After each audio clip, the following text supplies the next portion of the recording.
Le type de personnalité féminine qui donne des entrepreneurs. Une personnalité affirmée nécessairement. Pugnace, tenace, constructive, positive, Déterminée, combative. qui pense que la vie est belle, quoi. Moi, je crois que ce sont des filles processées.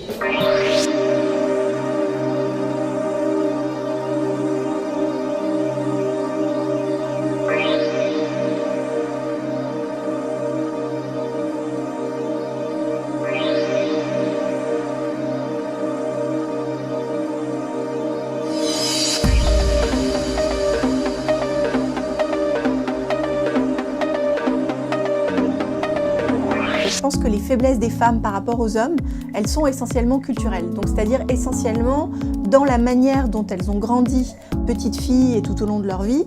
Ces barrières culturelles qu'on retrouve dans les stéréotypes, c'est des choses qu'on peut combattre. Ça demande pas mal de travail, ça demande une très forte envie de la part des femmes, parce qu'en fait, il va falloir contrecarrer des choses qui sont établies depuis 6000 ans. Celles que j'accompagne, je trouve qu'elles ne se donnent pas justement assez la permission de rêver. Elles ne s'autorisent pas, ça peut être un frein pour elles. Elles ont des croyances limitantes, elles se disent qu'elles ne sont pas faites pour ça. culturelle, génétique, je ne sais pas. En tout cas, les femmes ont toujours eu l'habitude de faire beaucoup de choses en même temps. Moi, je peux en témoigner, c'est possible. Déjà, c'est mon cas, et puis j'en connais plein autour de moi qui vivent comme ça leurs rêves au quotidien.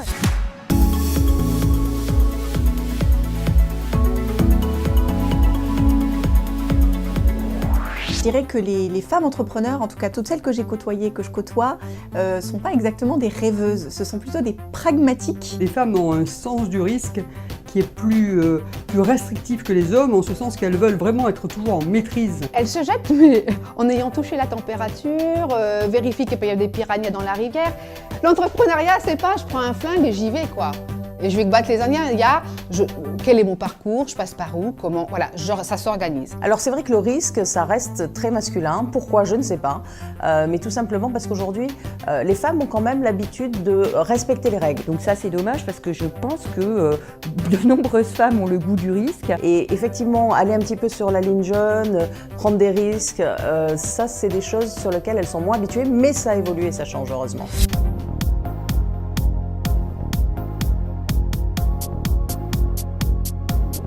Je pense qu'elles ont une tendance qui est très positive à poser des questions.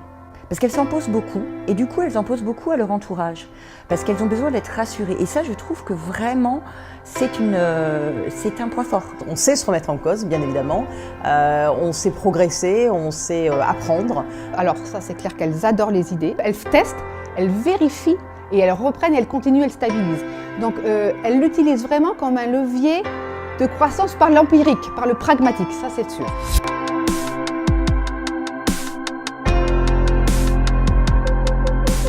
Il y a des études qui montrent que la plupart des femmes qui entreprennent, notamment qui quittent leur job dans des grands groupes pour se lancer dans l'aventure entrepreneuriale, c'est parce qu'elles manquent de sens et qu'elles ne voient plus à quoi elles servent dans la grosse machine, dans la grande entreprise, et elles ont envie de revenir à une échelle où elles peuvent voir l'impact de leurs actions tout de suite et faire du sens et donner du sens à leur projet. Je pense que les femmes ont un sens de la responsabilité qui les pousse à avoir cette notion de mission peut-être encore davantage que les hommes.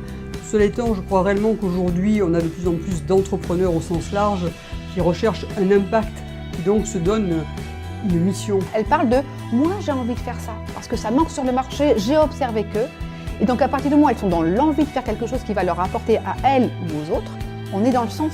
Donc il faut mélanger le cœur, l'attirance et le feeling et la passion avec le pragmatisme et le business model et la réalité.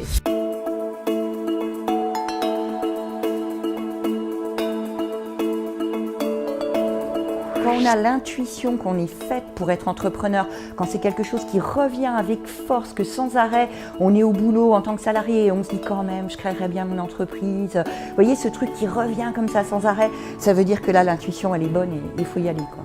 Toutes les filles aujourd'hui qui s'ennuient dans les entreprises, parce que j'en vois tous les jours des filles qui se flétrissent sur place, de leur dire prenez-vous en main et vraiment sautez le pas. La liberté d'action, de choisir avec qui on veut travailler, quand on veut travailler, comment on veut travailler. Toutes les qualités du bon entrepreneur, c'est-à-dire la combativité, la détermination, la capacité à ne pas se laisser abattre, à savoir exactement ce qu'on veut, à tracer sa route, à tenir compte des conseils des autres, mais pas trop pour avancer comme on a déterminé qu'on devait avancer. Tout ça est encore plus vrai chez les femmes entrepreneurs.